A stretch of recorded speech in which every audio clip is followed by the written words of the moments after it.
Okay, hello everyone, and welcome back to Return to Dark Souls 2. Well, it's time to revisit another snowy area in a different Souls game. We are back in Eleum Lois. In this episode, hopefully I'm gonna be getting to the third Lois Night. And I know I've been busy with Erandiel recently, because I'm having a lot of fun in that DLC. I think it's really solid. I don't want to neglect this game, so we'll be returning to it. Now, someone reminded me in the comments of the previous episode that it is actually Chancellor Velager that sells infinite repair powders. So, if I ever run low, we're gonna be visiting him. This one is a sneaky one because she only wakes up once you enter the tunnel. The other thing is, I actually replaced my Ring of Steel Protection with the Leo Ring. I completely forgot I had the Leo Ring, but it's stupid that I didn't have it equipped because it would have worked well both with Santiers and... oh, it's just a message. I thought she dropped something. Both with Santiers and this weapon, so... kind of stupid of me, whatever. Getting to the third Lois Night does take quite a bit of effort. You don't actually need to do it. I've talked about this before, that one of the nights is optional. You can skip out on getting him, but the battle is gonna be... actually, it's not gonna be harder, but... I don't know, I find it cool when I have all of them with me. There's even a bonfire on way to this one because it's such a long journey. Now that the area is thawed out, there are actually a couple of more. Oh, hey there. Oh, shit. Yeah. Uh-oh. Might be screwed here. No. Okay. I completely forgot about you. But this is the thing about these retainers. You tend to completely forget about them until they ambush you and screw you up. And the other thing I need to do is readjust to Dark Souls 2. Because, let me tell you, like, aside from Bloodborne, which, Bloodborne is kind of its own thing, the biggest difference between the series is definitely between this game and 3. It just works on such a different level, and that's why it's taking a bit of effort to readjust to it. Especially the blocking system, like... outside of the great shields, almost no shield staggers attacks in this game.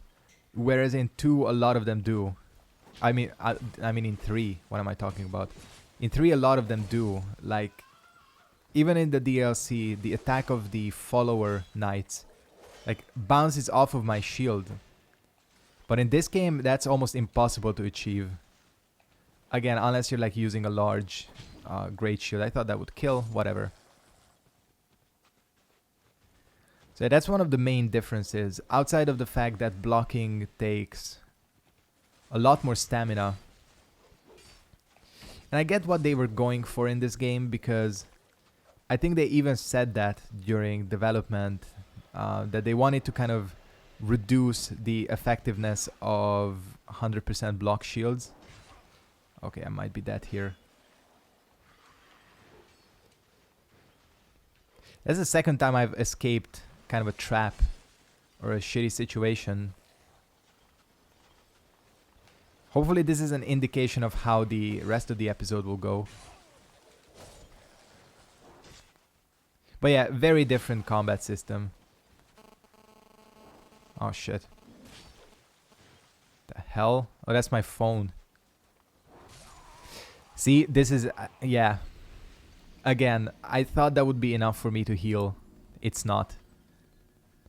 Estus is so slow in this game. I've talked about this a lot. So there are probably going to be an extra amount of deaths in this episode because I need to readjust, like I said.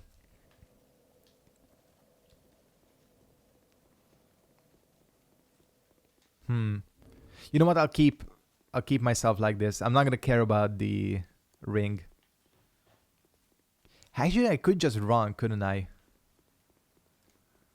Yeah, you know what? Fuck it. Let's just run. I'll kill these guys, but the other ones... Yeah. Perfectly viable strategy. Especially since the area under there is pretty difficult as well. We're basically running to an elevator.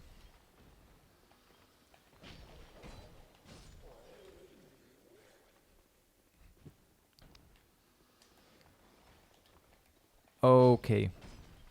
Man, this thing is dealing a lot of damage. I'm always, like I said, surprised because you wouldn't expect it. And I still haven't kind of maximized the damage, you know, of it.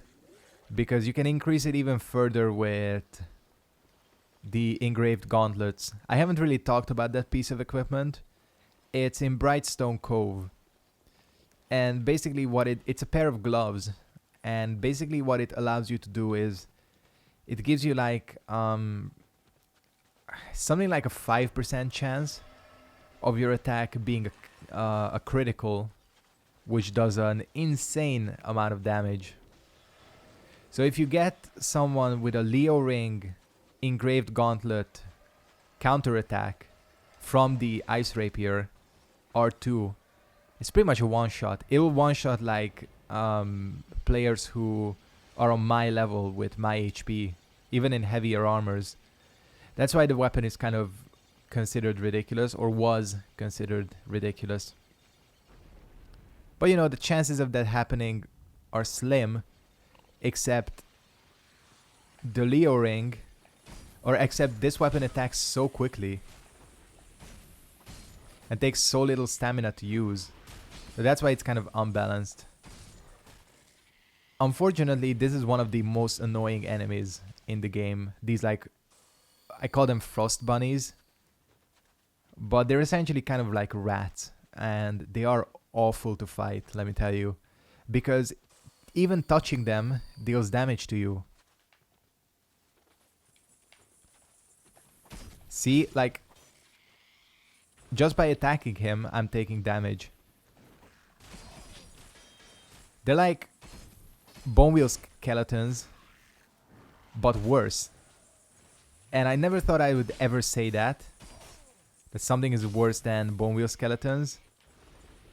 But these things have managed to do it. So we got invaded by Hexer Nicholas, I think his name is. Seems to be stuck. What the hell is he stuck on? Is he really that stupid? I think he actually is, yeah. It's wonderful, because I'd prefer to fight him down here.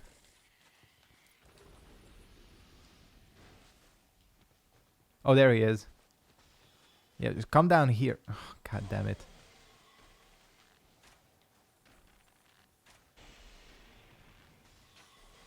How has he not noticed me? There you go. I think his thing is gonna jump. Oh, please jump. Did he just tranquil walk of peace me? Yeah, come on, fall down. There we go. He normally jumps down right away. I don't like fighting him with that sorcerer or whatever. Don't even know what that thing is called. But as you can see, that wasn't much of a challenge. Yeah, as his name implies, he uses hexes as well as miracles. But he's kind of a pushover. Most of the NPCs in this game are, which I've talked about before.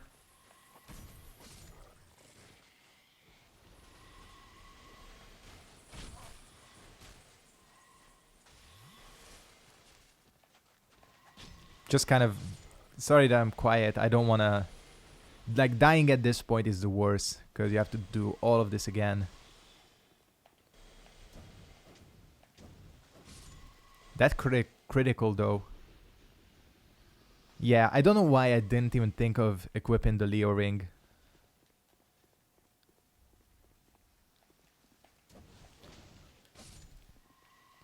And our destination is right here. It's good that they put a bonfire here. I didn't even know about this the first time around. And I was like, do they really expect you to make that huge journey past these difficult enemies? And they don't. They're nice enough to give you a bonfire.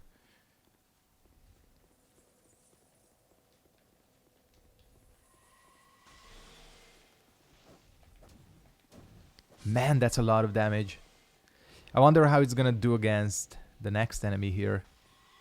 Not these guys, but you know who I'm talking about. Now you'd think these guys have a unique sorcerer staff. They don't. I think they only drop the Ulusil catalyst or staff or whatever it's called. These fuckers. I forgot there was a frost bunny here. Oh, it's just boltstone. That sucks. Actually, that's the thing that killed me? Seriously? Okay, well, at least I'm not gonna touch that chest again, or need to touch that, because I already got it. And it's boltstones. Yeah, it's not really worth it.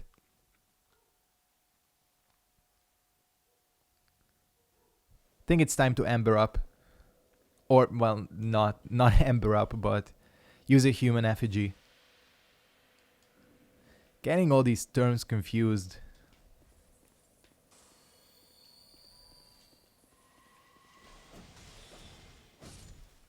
So yeah, these enemies are kind of boring. They could at least drop a unique catalyst.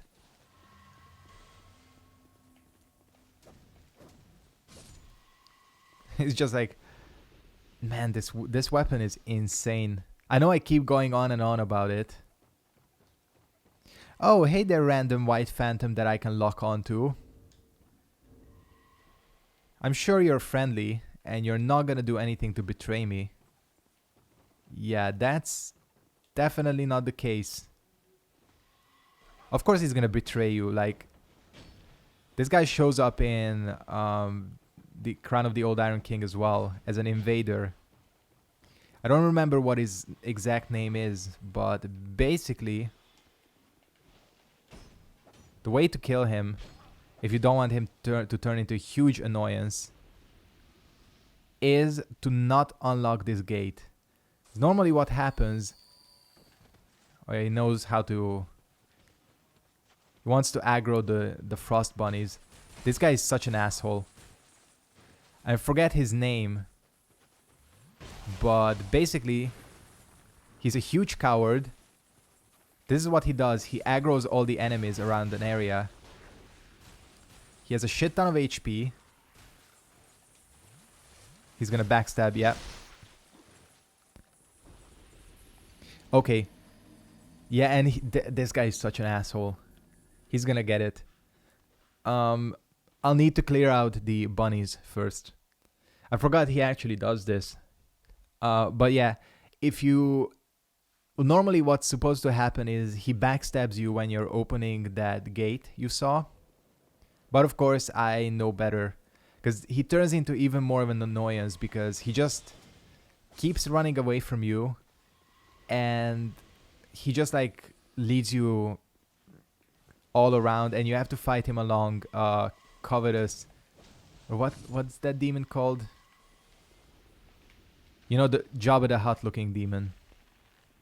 Yeah, that is a Covetous demon or something, right? Oh, you can poison these things? I did not know that. I'll let that run out.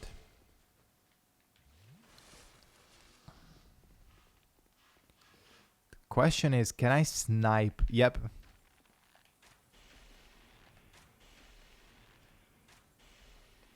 So I will take care of these things before moving on.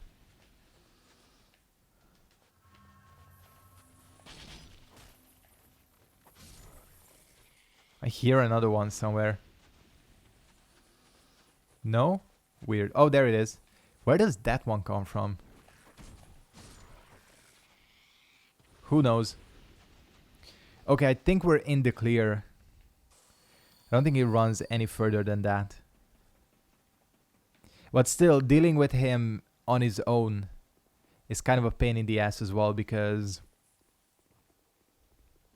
well, you know, he's an NPC. He just knows what you're gonna do. Did you think I would actually forget that you're an asshole? If you get a backstab, you're already at an advantage. You can also block him here a bit. You can sort of exploit his AI. I don't think he can heal, if I remember correctly. I think he almost died from the fall, didn't he? And the bastard throws corrosive urns as well. So yeah, ultimate scumbag. Glad he's dead. But it is fun to cosplay as him in PvP. What is his name? I forget. But again, he appears as a normal invader in the Old Iron King. If I had gone around and actually picked up all the Nadalia statue fragments, we would have seen him.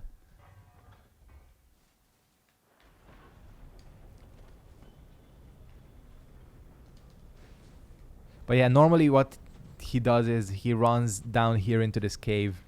And as you saw, he's good at running. He probably doesn't have infinite stamina, but he has very, very high stamina. He can run for a long time, and this is where he ultimately leads you.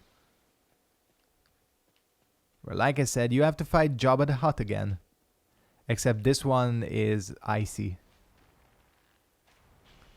Can you poison this thing? I want to see. Oh wow, I've never seen him do that. Still hit him.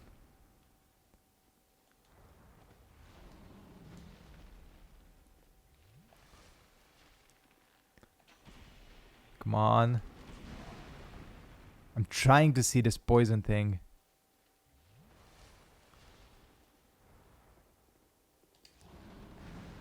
I don't think I'm doing it fast enough though. I think at this point it should have worked. Nah, it's not gonna work. Okay, that's fine. I can't believe that counted as a hit. Let's kill him normally with the ice rapier. He's gonna go down quickly. Oh, fuck. And hitboxes in this game are so annoying.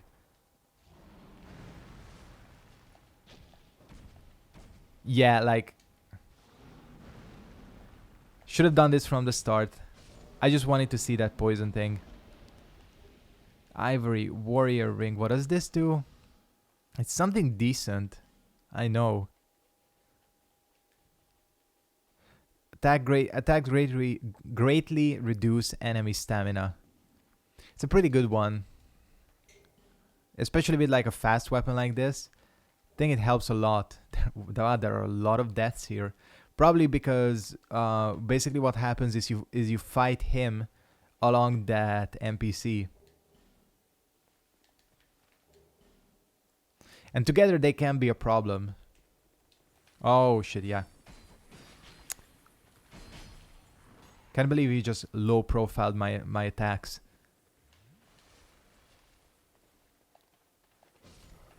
Thank fuck the wolves in Ashes of Arandiel are not this annoying.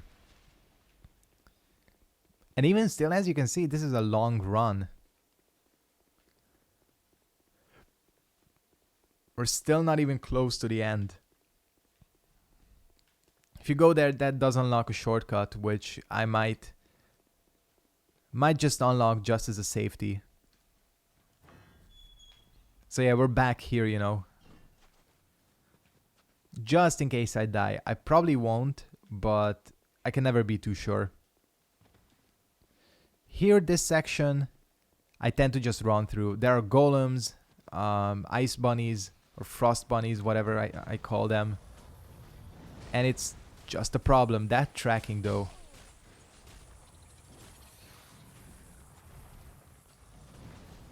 Think I made it. Yep, we're good. Yeah, it's a problem, this section here, especially. But now we're 90% in the clear. Let's just hope nothing kills me.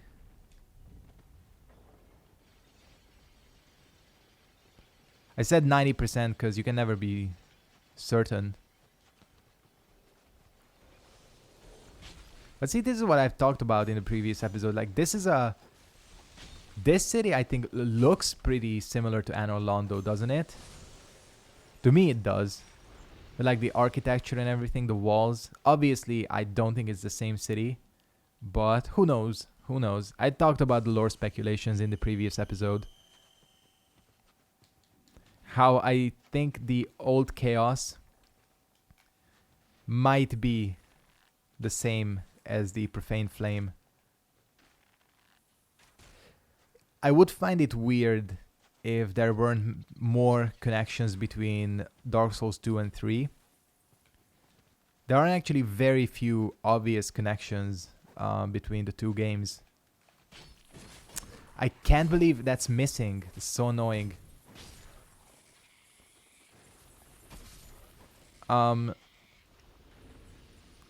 So yeah, I would like it if there were more connections between the two games, because Dark Souls 3 relies so heavily on 1. I think there are more connections between 2 as well, but maybe not as obvious.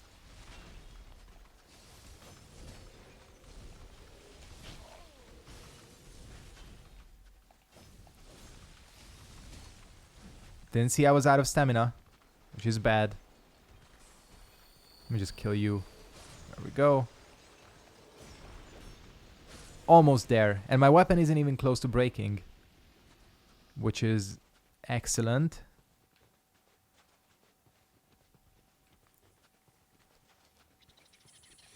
And they will put one last... Oh shit, yeah, they put this guy here as well. They really litter this area with enemies. And that tracks so much, holy fuck. Use this. Come on. Again, this is why, you know, people talk about whether the life gem system is actually good or not. It certainly, you know, does take some of the tension out, because I would be a lot more nervous if I didn't have life gems, you know.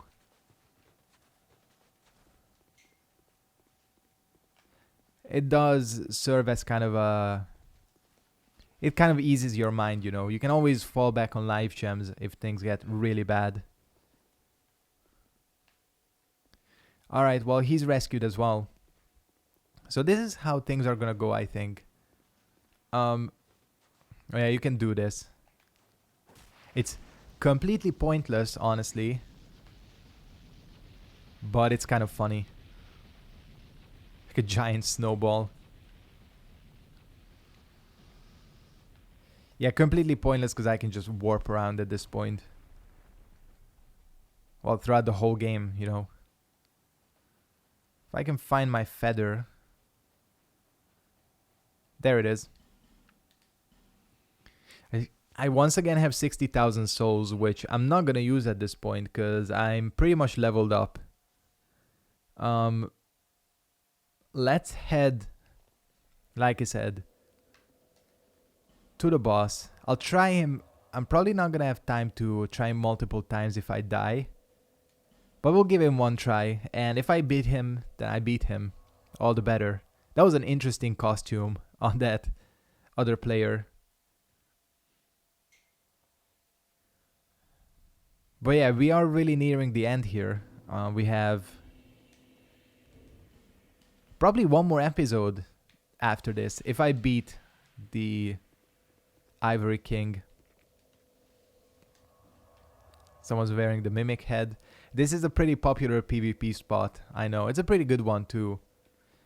Most of the PvP spots that are popular are ones that are close to the bonfire, you know? For obvious reasons. And the Vessel Shield. It has shit defenses, but it increases your stats.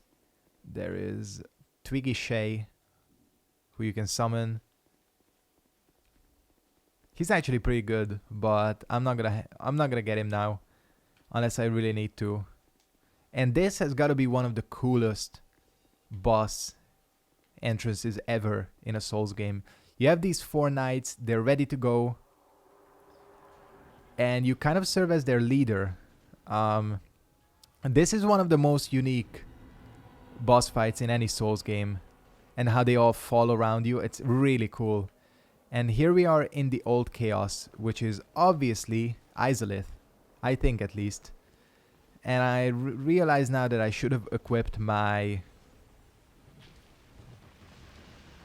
repair powder, because I'm probably gonna need it. So at first, this is the main enemy here. These corrupted knights or whatever. Basically, these guys are programmed to only focus on you.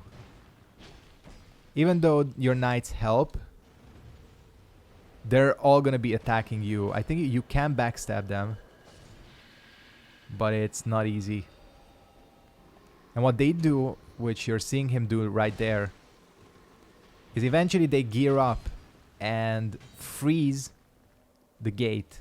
So they sacrifice themselves to close the gate that these assholes are flooding out of. So basically this is like survival mode. You gotta outlast.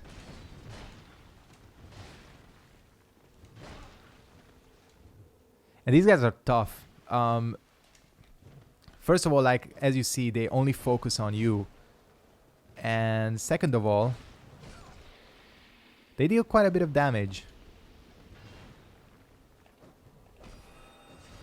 Your knights, by the way, can die, but it's unlikely that they will.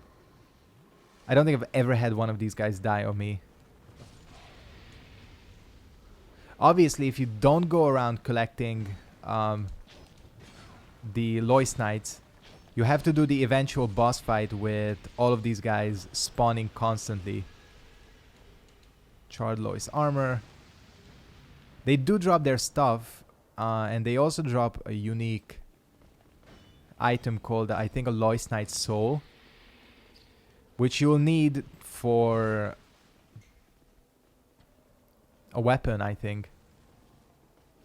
Oh, I thought he was going for the fire snake attack.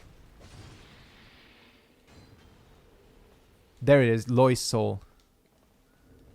And let's go ahead and equip these. As well as... You have plenty of time here. Use a repair powder. And use flame weapon. Yeah, I forgot once again that in this game you can buff even an infused weapon. And here we have the Burnt Ivory King, who we kind of got some lore on. He is the king of this land, king of Eleum Lois. Of course, he has been corrupted by the Old Chaos. Now, this guy is programmed differently. He's not doing it now, but he should be focusing only on the Lois Knights. Yeah, see, his priority is... That was a bullshit hitbox. Oh, no. Oh, shit. I swear these guys are impossible to stagger. I should have focused on him. Oh well. So this is what I'm talking about. I'm not gonna have time to do this again, because you have to do this sequence every single time. Oh man, why did I think I could stagger him? That was stupid of me. Anyways, it looks like the next episode, the final episode for this series, is gonna be kind of a boss marathon, because we're basically gonna be tackling 4 bosses. Yeah, I'm gonna go ahead and wrap it up here. Want to thank you guys very much for watching. Hope you enjoyed this episode of Return to Dark Souls 2, and goodbye.